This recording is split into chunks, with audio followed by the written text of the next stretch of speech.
الرحمن الرحیم السلام علیکم۔ آج ہم مضمون کریں گے جو کہ کافی چیزوں پہ چلے گا، ایک یادگار سفر، کسی تاریخی مقام کی سحر، میری زندگی کا ناقابل فراموش واقعہ۔ ان تینوں پر یہ آرام سے چلے گا۔ اور اگر آپ میرے چینل پر نئے ہیں اور پہلی دفعہ میرے چینل کو دیکھ رہے ہیں تو اسے زیادہ سے زیادہ سبسکرائب کیجئے، لائک کیجئے، شیئر کیجئے تاکہ آپ اس سے زیادہ فائدہ اٹھا سکیں۔ پاکستان ایک تاریخی ملک ہے۔ اس کی سرزمین پر جنم لینے والی کتنی تاریخی کہانیاں جگہ جگہ بکھری پڑی ہیں۔ ان مقامات کی سیر سے نہ صرف ہمیں اپنے تاریخی ورثے کا پتہ چلتا ہے جبکہ تہذیب و تمدن کی ترقی کے لیے ہمیں معلوماتی خزانہ بھی حاصل ہوتا ہے۔ گزشتہ دنوں میں نے اپنے دوستوں کے ساتھ مل کر منجو داڑو کے تاریخی کھنڈرات کی سیر کا پروگرام بنایا۔ اسکول میں موسم گرما کی تعطیلات تھیں۔ پروگرام یہ طے پایا کہ ایئر کنڈیشن کوچ کے ذریعے لاڑکانہ پہنچا جائے اور وہاں سے منجو داڑو کی طرف روانہ جایا جائے۔ بالآخر طے شدہ پروگرام کے مطابق ہم لوگ اتوار کے دن منجو داڑو پہنچ گئے۔ شہر کی سیر کے دوران ایک ایسا عجیب نقشہ نظر آیا جس نے ہماری سوچ کے دائرے کو سمیٹ کر رکھ دیا۔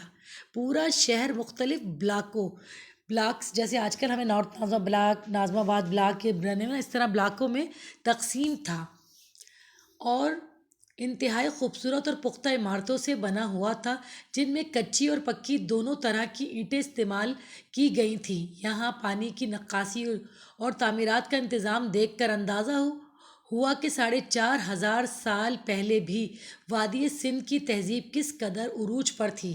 یہاں اس عہد کا ایک کنواں بھی ہے۔ یہاں کے لوگ ڈھیلے ڈھالے لباس پہنتے تھے۔ یہاں سے دریافت ہونے والی اشیاء جو کہ وہاں میوزیم میں رکھی گئی ہیں اس سے اس شہر کی عمر کا اندازہ لگایا گیا ہے۔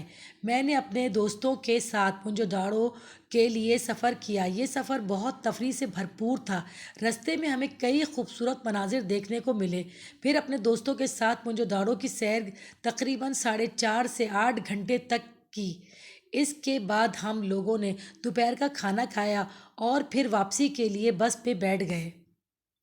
منجو داڑو کے بارے میں میرے تاثرات کچھ یوں تھے کہ یہ شہر تاریخ کا آئینہ دار ہے اور یہ گزشتہ دور کے عہد کی داستان سناتا ہے، اور یہاں کی طرز تعمیر سے موجودہ طرز تعمیر کی مشابہت کو دیکھ کر اندازہ ہوتا ہے کہ وہ لوگ فن تعمیر میں کتنے ماہر تھے کہ پکے اینٹوں کے مکانات تھے اور پانی کی نکاسی کا نظام بہت عمدہ تھا۔ شاپنگ سینٹر کی دکانیں اور مکانات میں نوکروں کے رہنے کے لیے کوارٹر بھی پائے جاتے تھے۔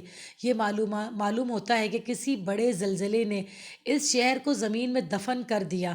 سر جان مارشل نے اس شہر کو دریافت کیا اور آج یہ شہر اسی شان و شوکت سے بچے کچے کھنڈرات کی شکل میں موجود ہے۔ ہمیں منجو داڑو تک سفر کرنے اور وہاں سے واپس کراچی تک سفر کرنے سے بہت مزہ آیا کیونکہ اس سے ایک جذبہ اور خوشی شامل تھے۔ اس لیے یہ ہمارا ایک یادگار سفر اور ایک تاریخی مقام کی دلچسپ سحر ہے۔ تو اس کو آپ اگر آپ میرے چینل پہ نئے ہیں اسے زیادہ سے زیادہ سبسکرائب کیجئے، لائک کیجئے، شیئر کیجئے، اور بہت اچھا یہ مضمون ہے جو کہ ہم کسی بھی تاریخی مقام کے لیے، منجو داڑو کے لیے، یا پھر اپنا ایک کہنا چاہیے ایسا سفر جس کو ہم بھول نہیں سکتے، ناقابل فراموش سفر کے لیے اس مضمون کو لکھا جا سکتا ہے۔ اپنا بہت بہت خیال رکھیے گا۔ اللہ حافظ۔